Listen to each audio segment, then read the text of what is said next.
안녕하세요 여러분. 오늘은 어떤 이야기를 여러분에게 드릴까 하다가 남을 조롱하는 사람의 특징이라는 내용으로 한번 얘기를 해볼까 합니다. 제 책 미자 모자맨은요, 미자 모자맨이라는 그 두 사람의 사랑 이야기를 담고 있는 연애 소설인데요. 미자는 43세의 그 나이 많은 노처녀예요. 그런데 가진 것이 없지만 훌륭한 아빠 밑에서 자존감이 높게 자란 멘탈이 되게 강한 여자이고요. 모자매는 33세로서 외모가 굉장히 훌륭하고 명문대 출신인데 부모의 사랑을 받지 못해서 멘탈이 되게 약한 남자입니다. 두 사람이 서로의 상처를 기워주다가 사랑에 빠져 결혼한다는 내용인데요. 그 중간에 이제 모자맨을 짝사랑하는 김은지라는 사람의 이야기가 나오거든요. 근데 김은지는 어떤 사람이냐면 굉장히 그 겉모습에 이렇게 충실하고 겉멋이 들어가 있고 좀 이렇게 환경이나 이런 것들이 부족한 사람들을 굉장히 조롱하는 것을 많이 즐기는 그런 여자예요. 네, 그 여자 김은지 이야기를 한번 제가 들려드릴까 합니다. 75화 당신은 우리 미자 발꿈치도 못 따라갑니다. 모자매는 미자와 유학원의 커플 파티에 왔다. 화려한 조명과 눈에 띄는 원색적인 옷을 입은 사람들 틈에서 미자는 어색함을 느꼈다. 문을 열고 들어가자마자 자신이 와서는 안 될 장소라고 느꼈다. 미자처럼 입은 아가씨는 없었다. 모두 몸을 드러내고 싶어 안달난 사람들처럼 과감한 옷차림을 하며 오버스러운 동작을 하고 있었다. 박정우 씨 왔네? 정우 씨의 소문난 애인이구먼. 안녕하세요. 네. 모두의 눈이 미자에게 쏠리는 느낌이 들어 미자는 안절부절을 못했다. 멋진 턱시도를 입은 모자매는 그녀를 안전히 에스코트했다. 그의 팔짱을 끼고서 미자는 비로소 안정감을 느꼈다. 음료를 들고 아주 예쁜 여자가 다가왔다. 은지였다. 이게 누구시더라? 정우 씨의 소문난 애인이네. 은지 씨는 싱글그룹으로 가야 하지 않나요? 저 오늘 여기 살보는 사람인데요. 애인 좀 소개시켜 주시죠. 아, 몰랐네요. 미자, 저쪽 음식 먹을까? 정우는 은지를 아예 무시한 채 미자를 다른 쪽 테이블로 데려갔다. 은지는 몸을 부들거렸다. 여러 행사로 분위기가 무르익을 무렵 은지가 마이크로 말을 했다. 우리 커플 알아가기 코너 해볼까요? 저기 박정우님, 커플 마이크 받으세요. 아, 저흰 괜찮습니다. 여러분도 알고 싶으죠? 박수 좀 쳐주세요. 모두가 뜨거운 박수를 보냈다. 모자와 미자매는 할 수 없이 마이크를 받았다. 두 사람 결혼 예정이라는 소문이 돌던데요. 첫 아이는 몇 살쯤? 사람들이 모두 결혼해를 외치고 있었다. 분위기가 고조되자 모자맨에게. 여자친구 나이가 좀 있어 보이는데 몇 살이에요? 44살입니다. 네? 그럼 이세는 힘들겠네요. 아무리 의학이 발달되었어도 말이에요. 호호호호. 정우 씨는 유학원에서 미국 명문대 출신이라고 알려져 있는데 여자친구도 거기서 만난 건가요? 아닙니다. 여기서 대학을 중시하는 그룹이라서요. 혹시 국내대 어디신가요? 미자는 얼굴이 빨개져 고개를 숙였다. 그때 모자매는 마이크를 가로챘다. 우리 미자씨, 고졸입니다만 은지 당신보다 지혜가 훨씬 뛰어나서 당신은 우리 미자 발꿈치도 못 따라옵니다. 날 짝사랑해서 내 애인을 조롱할 생각인가 본데 애를 못 낳아도 애 몇 명 낳을 수 있는 당신보다 더 매력적이고 사랑스러운 내 예비 아내니까 더 모욕하면 내가 가만 안 두겠어. 미자, 가자. 화가 난 모자매는 미자의 손을 잡고 저질스러운 분위기의 파티에서 나왔다. 그날 회사 게시판엔 진짜 남자 박정우, 김민지 한 방 먹인 설이 올라와 수천 명이 읽고 댓글이 수백 개 달려 있었다. 민지는 몸을 부들거리며 떨었다. 자신의 경쟁자가 못난 여자라는 게 참을 수가 없었다. 그런 여자를 사랑하는 정우에게 화가 치밀어 견딜 수가 없었다. 제가 약간 오버스럽게 여러분이 재밌게 느끼시라고 읽어보았습니다. 제가 이게 몇 년 전에 쓴 거라서 몇 살인지 좀 헷갈렸어요. 양해 부탁드려요. 네, 여기서 이제 민지라는 캐릭터를 보면은 되게 잘난 사람이잖아요. 되게 잘 살고, 되게 많이 배웠고, 그리고 지식도 많은 그런 사람인데, 남을 이렇게 조롱하는데 앞장서 있잖아요.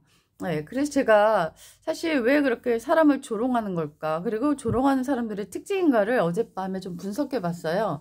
제가 9개의 맘카페에 가입되어 있는데요. 그 중에 3개의 카페에서 이렇게 사람을 조롱하고 또 조롱하고 서로가 막 싸우고 다투고 논란이 일어나고 이런 카페들이 있었거든요.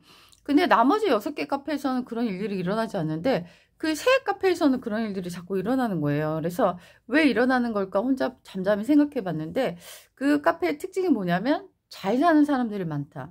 그리고 많이 배운 사람들이 많다. 그리고 재주가 있는 사람들이 많다였어요. 근데 그런 사람들은 남을 이렇게 조롱하거나 비난하거나 비판하면서 이렇게 웃고 즐기고 하는 그런 문화들이 좀 있더라고요. 그걸 보면서 좀 되게 안타까움을 느꼈습니다. 하지만 나머지 6카페 중에 그 몇몇 카페 같은 경우는 좀 어려운 사람들이 사는 카페거든요. 근데도 되게 위해주고 사랑해주고 자기가 어려움을 이렇게 처해 있을 때 도와준 사람을 고마워하고 언젠가는 내가 갚아야겠다 이런 식의 댓글이 달리는 정말 아름다운 모습을 많이 보이곤 했고요. 그리고 이제 제가 어떤 목적을 갖고서 이렇게 가입한 6개의 카페가 있는데 그거는 어떤 질병이라든가 어떤 뭐 다이어트라든가 그런 것들 때문에 이렇게 가입된 카페예요.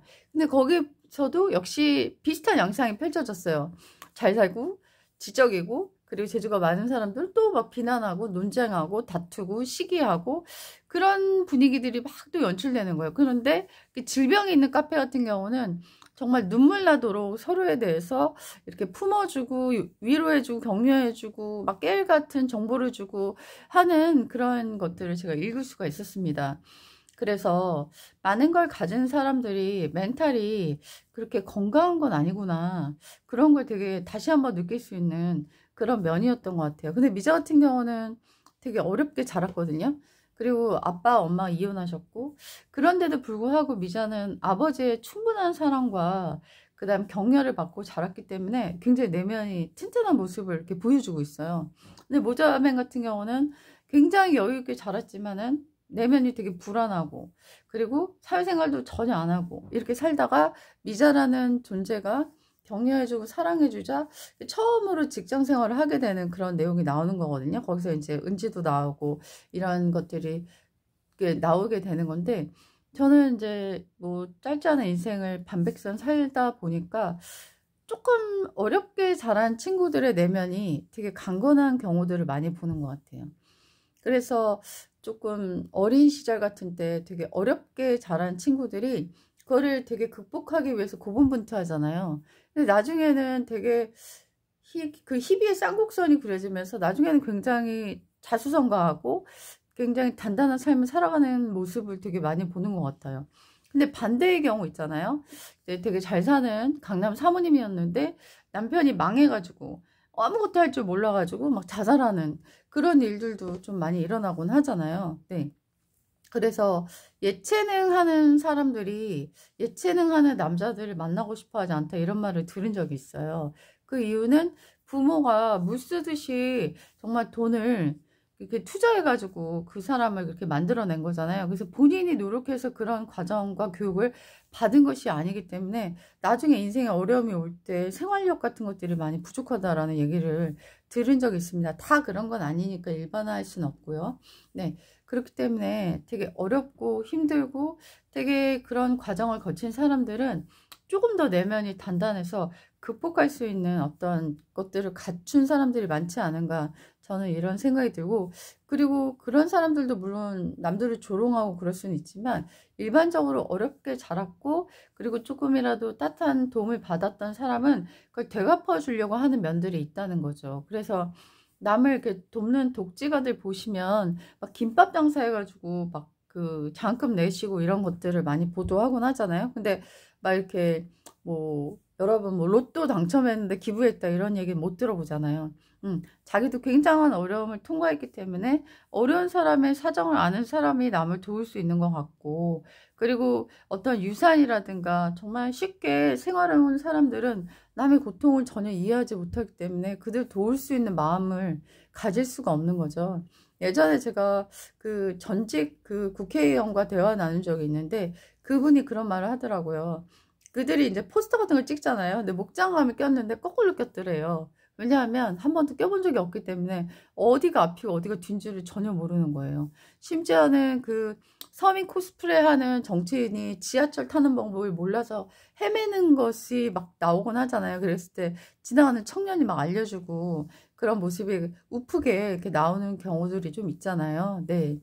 그래서 우리는 지금 당하는 어려움이 영원히 지속될 거라고 생각하지 마시고, 이거를 겪고 났을 때 내가 정말 많은 사람을 끌어안을 수 있는 넓은 대지의 마음을 갖고 있는 그런 장성한 분량에 이를 수도 있을 거라는 희망과 기대로 살아가시면 좋을 것 같고요. 지금 모든 것이 너무 평탄하고 너무너무 편안하게 사시는 분들은 일부러라도 내가 좀 꾸준히 일을 한번 해봄으로 인해서 내가 무너지지 않는 멘탈을 가질 수 있는 훈련을 미리 그렇게 하시면 어떨까, 약간의 면역 주사처럼 그렇게 한번 해보시면 어떨까, 이런 생각이 들었습니다. 여러분, 오늘도 저의 이야기 들어주셔서 너무 감사합니다. 남을 조롱하기보다는 남의 장점을 봐주고 남을 격려해주는 그런 사람이 되었으면 좋겠고요. 남을 재단하는 자로 나 자신을 재단하고 자아 성찰하는 그런 하루를 보냈으면 좋겠습니다. 나부터요. 안녕히 계세요.